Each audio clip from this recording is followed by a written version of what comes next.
Armenia, Belarus, Kazakhstan, Kyrgyzstan, and Tajikistan. These 5 countries are helping Russia bypass Western sanctions while also helping Moscow militarily. Here's how. Hi and welcome to TFI Global, the foreign affairs and geopolitical analysis arm of the TFI Media Group. I'm your host Tejasvi Malhotra, and if you haven't subscribed to the TFI Global channel yet, please hit the subscribe button and press the bell icon to receive all the latest updates. Russia is a smart country. Despite widespread anticipation, the Russian economy is performing well in the aftermath of innumerable sanctions being slapped against it. Russia's currency, the ruble, is by far the best performing currency of the world in 2022. Russia is steadily achieving its objectives in Ukraine, and the Eastern European countries' defenses have been reduced to ashes. The only reason why Ukraine is still fighting the ongoing war is because it is getting military hardware from the West, especially the United States. Speaking of military hardware, where do you think Russia is fulfilling its needs from? Just so that everyone knows, Russia commands its own personalized NATO-like alliance. This alliance comprises of 4 Central Asian countries and Armenia. On May 16, the leaders of the Collective Security Treaty Organization held a summit in Moscow, which was attended by Russian President Vladimir Putin, Armenian Prime Minister Pashinyan, President of Kazakhstan Tokayev, President of Tajikistan Rahmon, President of Kyrgyzstan Jeparov, and Belarusian head of state Lukashenko. Russia's special military operation and the Western-led sanctions regime against Moscow were issues that were discussed by the CSTO during the summit. Now, according to European Pravda, CSTO is helping Russians circumvent Western sanctions. For example, there is already a 10-fold increase in Russian-registered companies in Kazakhstan.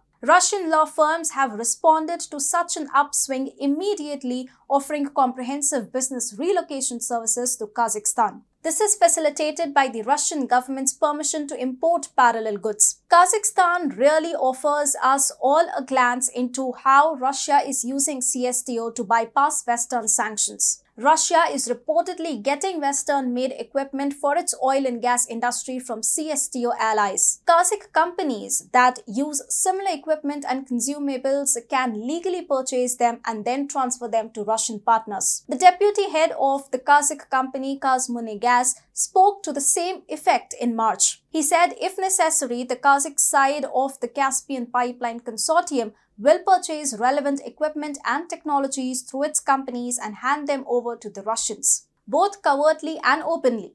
CSTO countries are providing military technical support to Russia as it wages a war against Ukraine. Currently, there is a lot of evidence of Western components in Russian Orlan-10 drones, T-72 tanks, Kamaz cars, and Russian-caliber missiles. According to European Pravda, Western countries will soon realize that tank echelons have been transferred to Russia by CSTO member states in recent weeks. CSTO countries also house several defense companies that supply crucial equipment to Russia. For example, Kazakh company Tinis produces components for aircraft and helicopters of Russian design. Another example is the Kyrgyz company Dastan, which develops and manufactures torpedo weapons for submarines and surface ships and equipment for the Russian Navy. Very often, such companies deal with sanctioned Russian entities unapologetically so. Basically, the sanctions are not affecting Russia because it is easily bypassing them with the help of its allies. Meanwhile, CSTO is scheduled to hold wide-scale military maneuvers in Central Asia in October 2022. In October, CSTO troops will conduct Frontier 2022 maneuvers in Tajikistan